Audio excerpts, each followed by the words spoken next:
Messen und Veranstaltungen.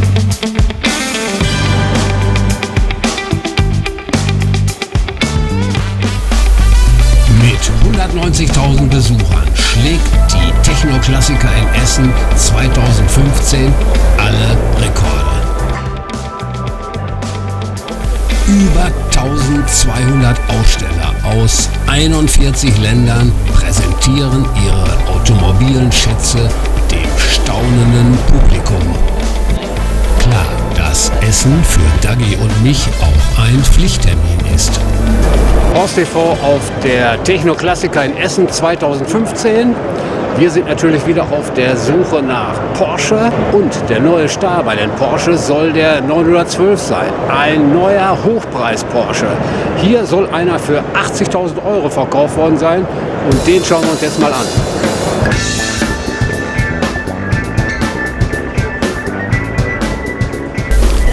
Porsche-Kenner sprechen ja schon lange davon, dass der 912 ein völlig unterbewerteter Porsche sei. Vor 2 bis 3 Jahren wurden gute 12er Exemplare für maximal 30.000 bis 35.000 Euro angeboten. Und jetzt plötzlich 80.000? Der Sache müssen wir nachgehen. Wir machen uns auf die Suche. In jedem Gang, in jeder Ecke Porsche 911, soweit das Auge reicht. Ja, und dann finden wir den ersten Porsche 912, Ur-12er. Sollte das schon unser 80.000 Euro Auto sein? Auf jeden Fall ein echter Hingucker im Farbton Kristallblau. Bei näherer Betrachtung sehen wir, dass es sich äußerlich um ein 68er Modell handelt, aber wenn wir in den Innenraum schauen, scheint da irgendwas nicht zu stimmen. Denn innen ist es auf jeden Fall ein 67er Modell. Ja, und hier sehen wir jetzt auch den Preis von knapp 50.000 Euro. Ist also nicht unser gesuchtes Modell.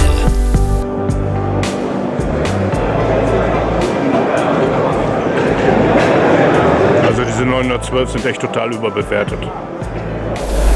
Das war die Stimme von unserem Porsche-Freund Rainer, der uns auf unserem Messerundgang begleitet und der sich schwarz ärgert, dass er seinen Porsche 912 für unter 20.000 Euro vor 2 Jahren verkauft hat.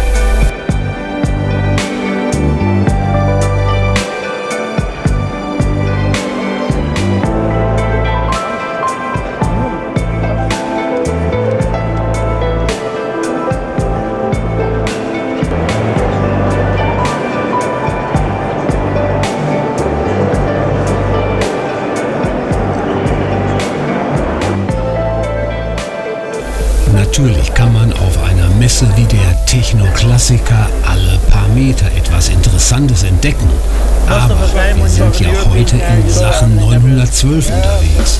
Und so dränge ich auf Weitergehen.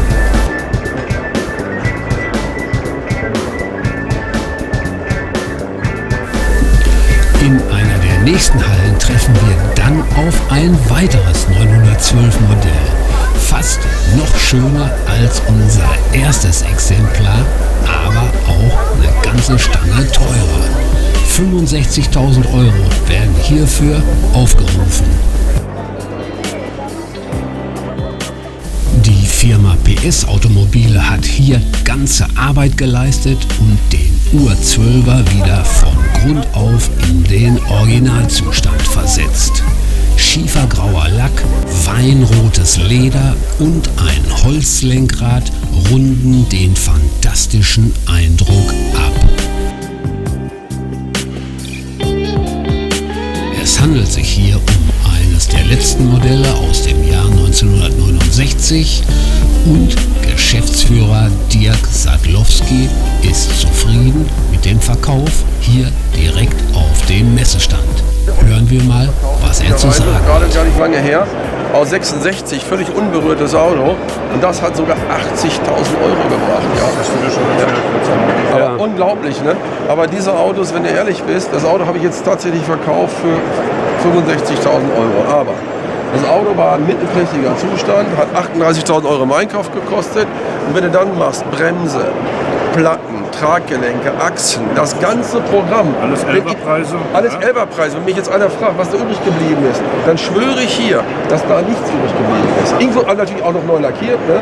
Dann ein bisschen Teppich, ein bisschen Holzlenkrad reingemacht, ein bisschen. Also, ich glaube, der 912er schläft, aber wenn ein Auto 12er schlecht ist, ihn zu machen, dann rentiert es sich nicht tatsächlich. Ja, das ist die große Problematik. Ja, das ist leider schade. Ja? Also wir haben 2 12er verkauft. Ein Soft-Window-Tager, schön gemacht in Blutorange, was ja auch eine tolle Farbe ist. Mit Pepita-Sitzen, Soft-Window-Tager. Ist der da oben steht, oder? Nee, die haben wir schon nach Hause gefahren. Die haben wir für 69 verkauft und diesen hier für 65. Ich denke, das ist gute Preis-Leistung. Aber dass Sie sich jetzt überhaupt mit 912 auseinandersetzen. Ich habe vor, 8 Jahren bei Ihnen mal ein Armaturenbrett angefragt. Da haben Sie mir gesagt, 912er werden bei uns für Ersatzteile gebaut oder für 11er Teile praktisch umgebaut. Ja, da wollen wir nichts mit am Hut haben. Ja, das war es ja auch so. Letztendlich sind ja die Preise für das Restaurieren nicht höher geworden. Sind ja nicht teurer geworden. Die waren auch schon, wenn sie ein Auto komplett gemacht haben, war das auch schon von 8 oder 9 oder 10 Jahren, hat auch schon 70.000 Euro gekostet. Da war der Marktwert für 912 aber irgendwo bei 29, 25, maximal 35. Da konnte man die Autos nicht restaurieren. Heute, wo der Marktwert auf die 65, 70 zugeht, kann man gewisse Autos, wenn die Substanz da ist, natürlich machen. Das ist der große Unterschied. Gar keine Frage. Heißt also, der 912 ist ab sofort auch für PS-Automobile interessant. Und wenn Dirk Saglowski sagt, der 912 wäre ein Schläfer, dann meint er wohl, bei 912 Preis geht in Zukunft noch einiges. Wir gehen weiter und suchen nach unserem 80.000 Euro 912. Und dann treffen wir in einem der vielen Gänge der Ausstellung einen lieben Freund, den Fotokünstler Onkel Fritz mit seiner langjährigen Assistentin Gabi. Oh, guten Tag, Forst TV, sehe ich gerade. Ja, Fritz hier in Essen auf der Messe. Wir sind noch frisch und wir ziehen die Halle voll durch. Aber wir haben noch nicht alles, aber ich habe noch Hoffnung, dass wir es schaffen heute. Okay, dann mal los, Fritz. Alles klar. Auf geht's also gemeinsam durch die schier endlosen Gänge der Messehallen, bis wir auf unserer 912-Suche auf ein völlig heruntergekommenes, unrestauriertes 11er-Exemplar aus Kalifornien treffen. Und da sieht man mal, wie verrückt es zurzeit um die Porsche-Preise bestellt ist. 150.000 Euro für dieses ganz frühe 11er-Exemplar, aber völlig marode. Und da heißt es dann noch Originallack. Auch hier wird sich bestimmt ein Investor finden, aber mit Sicherheit werden hier noch einmal 1000 Arbeitsstunden plus Material einfließen müssen, um dieses frühe 11er-Exemplar wieder in den Originalzustand zu versetzen. Ob unser 912 jemals in diese Preisregionen hochschnellen wird, das bleibt reine Spekulation. Aber was sagte schon der Geheimagent im Dienste Ihrer Majestät? Sag niemals nie. Entschuldigung, sind Sie wegen der Autos hier oder wegen der Klamotten? Also ich bin wegen der Autos hier und der Klamotten. Ich verbinde beides und das ist dann ein schöner Tag. Auch dieses Exemplar ist immer noch nicht unser gesuchtes 80.000 Euro Modell. Aber auch hier, wir können sehen, ein tolles Auto in einem schönen Zustand. Optisch knapp unter 50.000 Euro ausgezeichnet, scheint dieser Porsche 912 schon fast ein Schnäppchen.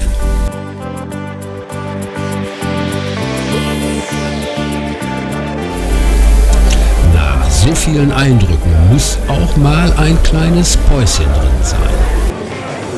Danach geht's weiter zum Messestand von Porsche Classic. Natürlich ein absolutes Muss für alle Porsche-Freaks. Ja, und hier findet endlich auch Onkel Fritz seinen Traum-Oldtimer, obwohl er ja eigentlich mehr Herr auf Fritz, hier hast du doch Neuwagen dein steht. Auto. Ja, das stimmt schon. Aber? Der ist verkauft und der steht im Museum. Ich hätte ihn gerne genommen. Ja. Ich hatte auch die Tüte von Aldi mit den 500ern mit, aber sie rücken den nicht raus. Ja, das Leider Problem schon ist aber ein bisschen die Farbe, oder? weg. Ja, das stimmt, aber ich habe so eine Sonnenbrille, da wird die Farbe so ein bisschen glaube- gerade neu raus. Für wen wurde der denn gemacht? Für einen arabischen Scheich aus Katar. Ja. Er hat eben 7 bestellt, alle in verschiedenen Farben. Nach Wochentagen sortiert und er hat sie alle eben voll ausstatten lassen mit Leder. Und das Besondere ist, es ist der einzige, oder die einzigen 7 Porsche, die ohne Porsche-Wappen ausgeliefert wurden an den Radnamen, sondern mit dem Familienwappen, und er hat eine goldene Endrohre hinten. Haben wir da eine Preisvorstellung? Kann ich Ihnen nicht sagen, weiß ich nicht. Annähernd. Der Wagen hat damals gekostet 420.000 Mark, plus halt noch ein paar Aufpreise. Ja. Was der Wagen jetzt heute wert ist, kann ich Ihnen nicht sagen. Weiß ich. Welches Baujahr ist das? 87 und 88 wurden die Fahrzeuge gebaut und noch ausgeliefert. Den Beleg dazu? Ja.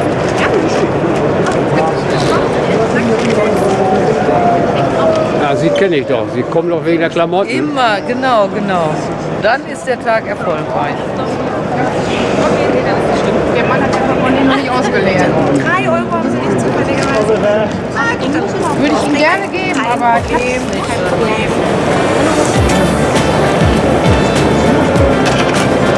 Jo, danke.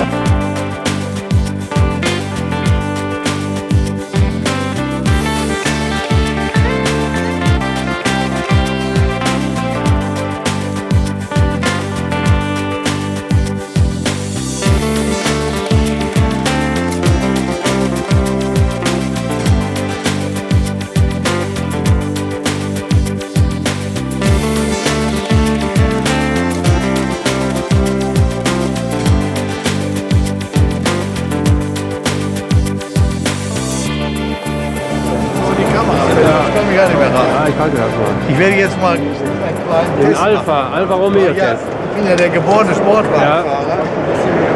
Und da ich jahrelang natürlich auf Ansteigen Vorsicht, Kopf. passt. Muss ich auch wieder aussteigen. Ja, ist Und das dann was? wieder- Das läuft. Das ist jetzt Sehr kein gutes Oldtimer, Das ist mir Fritz, jetzt aufgefallen. aber Jetzt wäre steige ich was. aus. Jetzt werden wir elegant aussteigen.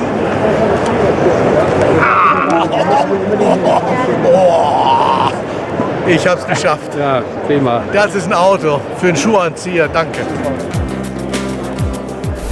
Während sich Onkel Fritz sportlich elegant aus dem Alpha Sportwagen geschwungen hat, stehen unsere Mädels bei einem fast unbeachteten, abgesperrten Porsche F-Modell. Sollte das etwa unser gesuchter 80.000 Euro 912 sein? Ich trete näher und tatsächlich, wir haben ihn gefunden. Das ist der 80.000 Euro Porsche 912 Ur-12er.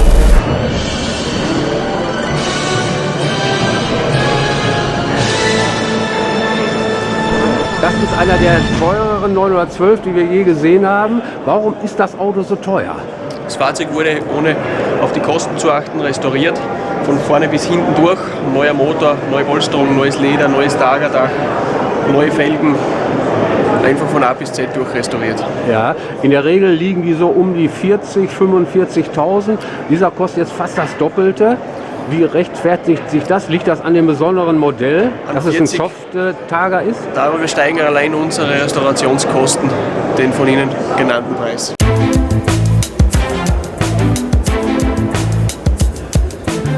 Ja, zweifellos ein wunderschöner Ur-12er und wenn wirklich alles gemacht wurde, was auf dem Preisschild aufgelistet ist, dann ist dieser fantastische Wagen mit Sicherheit den Preis wert.